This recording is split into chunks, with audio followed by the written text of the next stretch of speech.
বাংলাদেশের জুলাই গণ অভ্যুত্থান থেকে শিক্ষা নিয়ে এবার নিজ দেশে সরকার পতনের ডাক দিয়েছেন পাকিস্তানের সাবেক প্রধানমন্ত্রী ইমরান খান।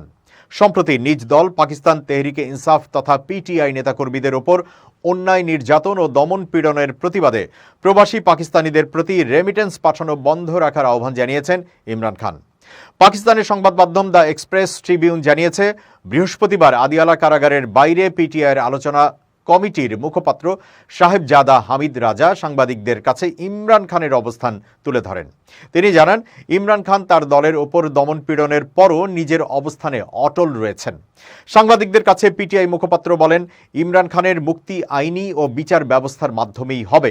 মুক্তির জন্য কোনো প্রকার চুক্তি বা আপোষ করা হবে না।